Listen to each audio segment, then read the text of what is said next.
Ndị nke m ndewo no daalụ n'ụbọchị taa. Ana m anabata gị n'ọmụmụ asụsụ Igbo nke taa.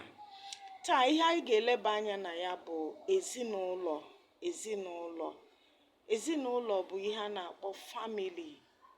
Ọ bụ ebe ndị metụtara onwe ha na ọbara na-ebikọta ọnụ. Ezinụlọ nwekwara ụdị. Ezinụlọ nwere ụdị. Enwere ezinụlọ otu